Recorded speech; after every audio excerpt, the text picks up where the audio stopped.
Week, well, actually, I'm not even sure what week it is, but it's dosage number 4 of Enhertu for my mom. Just happened this last Friday. It is now Monday.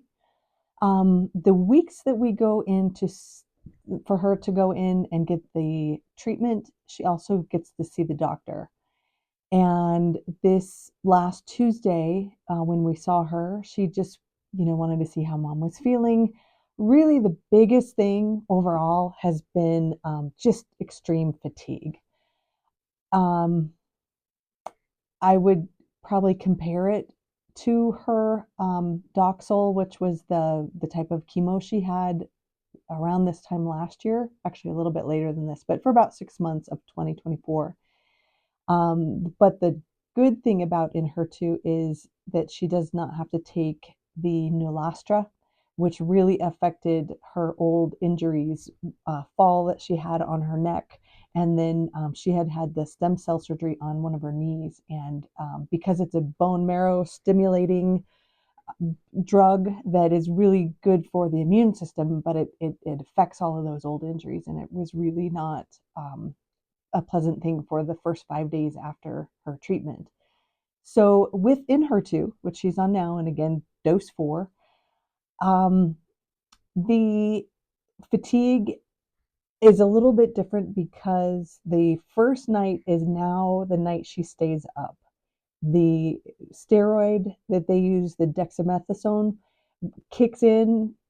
I don't know, sometime in the evening. She usually goes and gets her treatment in the afternoon around 1:30. We takes a couple of hours, and then she uh, has dinner, is very tired, ready to go to bed, and then I'm not sure what time it happens, but she'll be up until 4 in the morning, and then that kind of throws the weekend off into uh, going to bed early morning, sleeping through the day, and then kind of the same sequence for a few days. So she's pretty aware that she does not want to flip the timelines like that, flip the when she's sleeping. So like today, she had her weekly, and this is something that you might want to ask your doctor, or if you're the caregiver, your person you're helping care for.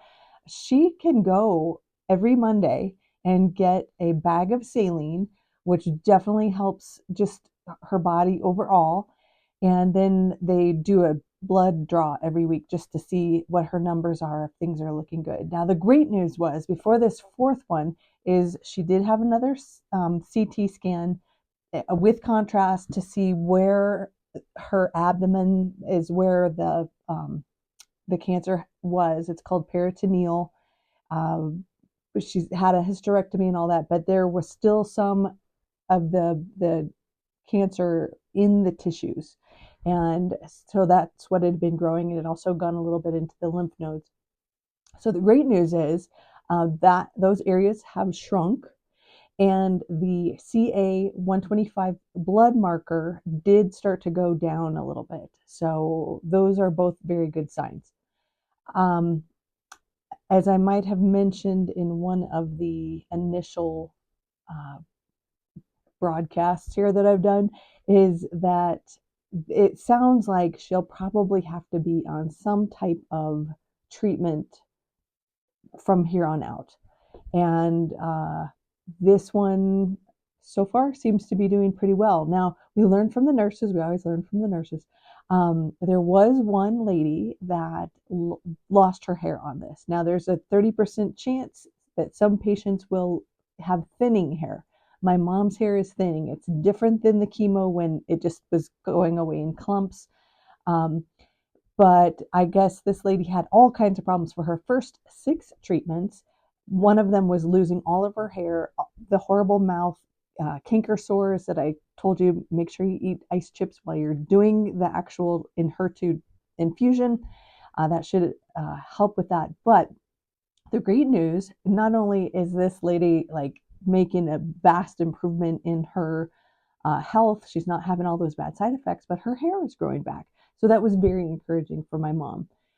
It is winter here in Colorado, and right now, just wearing a wig is okay because she's so cold. She's always been like a hot-blooded person, and just her frame size getting older, uh, for sure, the cold really affects her now, and so it's kind of nice for her to have an extra layer on, and so she's looking beautiful in her new wig, and anyway, I just wanted to let you know what we're finding.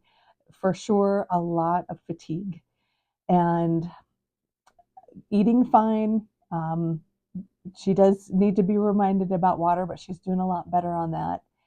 And I think that was all I wanted to let you guys know about.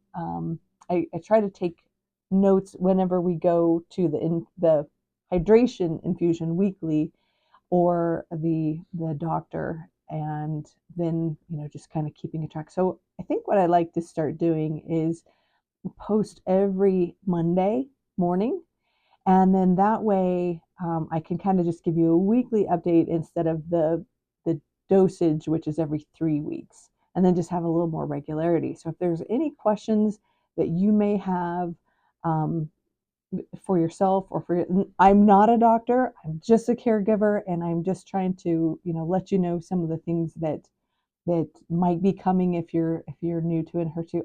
And again, forgive me for um, repeating this if I mentioned it earlier, but maybe this is your first time here and you've never heard this. But with the Enhertu, even though it has been out and used, it's immunotherapy.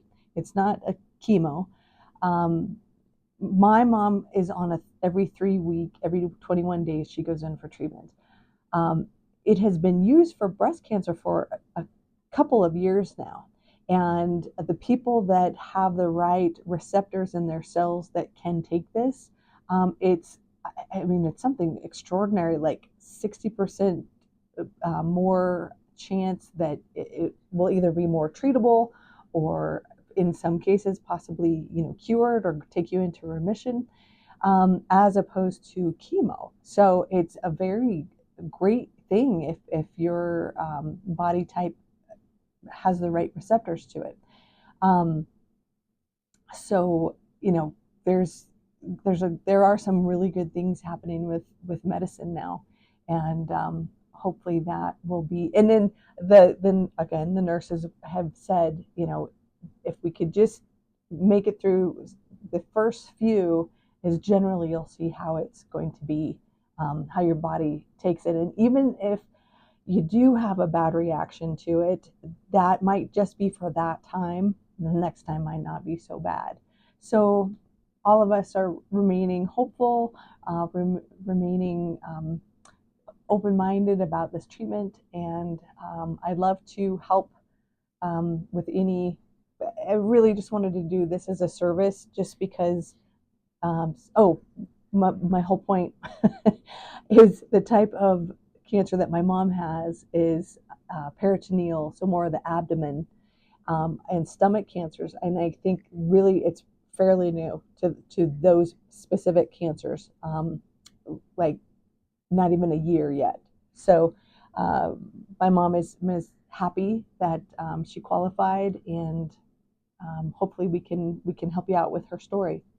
So have a beautiful day, night, wherever I find you. And please write in the comments with questions or if there's anything I can tell you that I haven't yet. And blessings.